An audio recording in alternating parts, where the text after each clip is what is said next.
Mas tem que Medicina ser. legal? Medicina legal, é divertido. Isso é de investigação?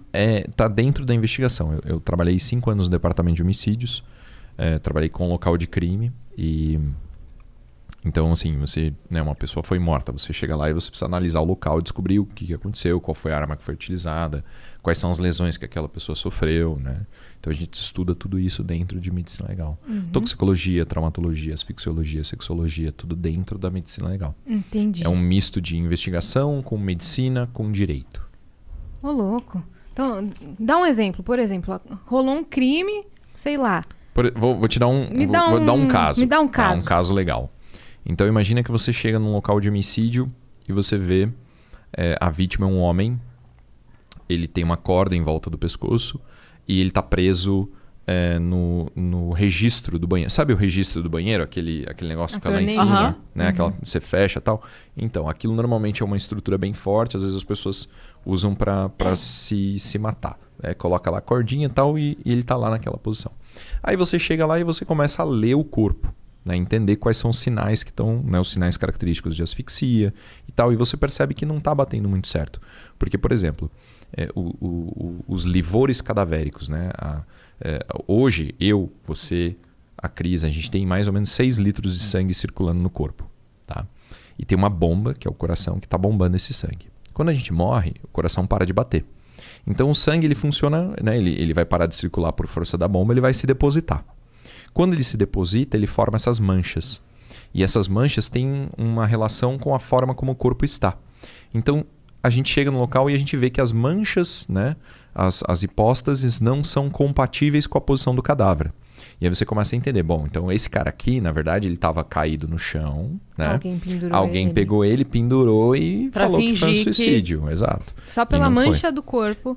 Por um sinal cadavérico do corpo. Aí você vai pensar, bom, quando a pessoa morre asfixiada, ela tem algumas características no pescoço, ela tem, dependendo, né, do ponto do laço, vai ter equimoses no lado do pescoço que vão sinalizar que, né, ela ficou pendurada, vai ter fratura em alguns ossos, em outras coisas assim. Então você lê o corpo com o objetivo de descobrir se aquilo que está aparente é verdade. Né? Por exemplo, aquele caso da menina da Nardoni, né? Que, se eu não me engano, os pais alegaram que ela caiu da janela, né? E como que dá para descobrir se ela caiu ou foi empurrada, se Então, isso é um a pouco queda mais é muito difícil. parecida? É um pouco mais difícil de você ler o corpo e saber essa dinâmica. Mas eu não lembro se vocês lembram do caso da menina Sofia? A Sofia era uma menina de 4 anos que morreu asfixiada. O pai disse que ela tinha morrido com uma sacola na cabeça. Eu trabalhei na investigação desse caso, né? E quando eu cheguei, né, o que o pai falou? Ele falou que ele entrou no banho e que a menina tinha asfixiado, né, com uma sacola plástica. Acontece, existe. Isso é um acidente, né? Aqui a gente da não criança tem nenhuma, brincar, né? a gente não tem nenhuma sacola plástica na mão, mas a sacola do supermercado ela é muito fininha e ela forma uma válvula na boca da criança, né? Quando ela expira, o ar sai e quando ela inspira, faz um decréscimo de pressão e o saco plástico vem em direção à boca e faz essa válvula e impede a respiração. Quando a gente chegou, eu cheguei no local de homicídio, né? O crime tinha, né? O fato tinha acabado de acontecer. A primeira coisa que eu fiz foi, né, pedir para o perito medir o saco plástico, medir a circunferência da cabeça. Já quando eu peguei no plástico, eu já senti que ele era muito grosso, que não era compatível com a função da válvula. A gente já começa a trabalhar esse caso, a gente levou eles para a delegacia, ouviu todo mundo, acompanhei a necrópsia, depois a gente... né, na necrópsia, o que a gente percebeu? A menina tinha o tímpano perfurado.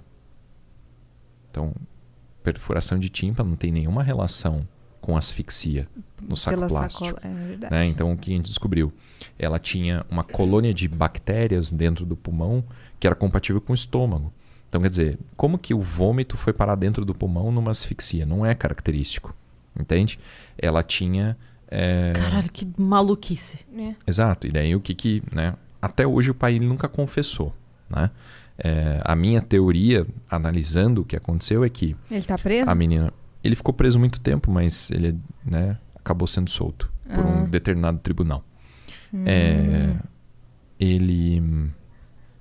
Na minha teoria, ele deve ter dado um tapa na menina, porque ele é destro e era o ouvido esquerdo dela, que estava perfurado. Então ele deve ter dado um tapa na menina, perfurou o tímpano.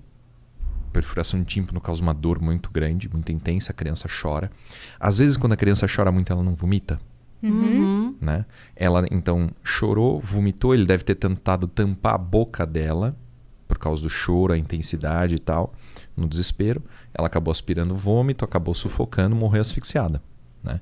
Aí ele deu um banho na menina, ele lavou ela, ele estancou o sangramento do ouvido com um pedaço de papel higiênico e colocou o saco plástico na cabeça e forjou essa história. Então a importância da medicina legal é essa, é analisar a narrativa, analisar a vida real e ver se as coisas batem. Se não bater, algo está errado.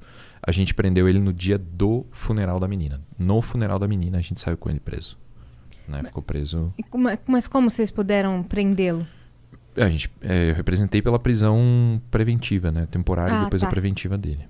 Mas não foi flagrante delito. Né? Entendi. Mas aí você apresentou essa teoria... Isso, a gente ficou 3 dias sem dormir. A primeira vez que eu dormi foi no necrotério, esperando a necrópsia. A segunda vez que eu dormi nesses 3 dias foi no fórum, esperando o juiz da prisão. Caraca, meu.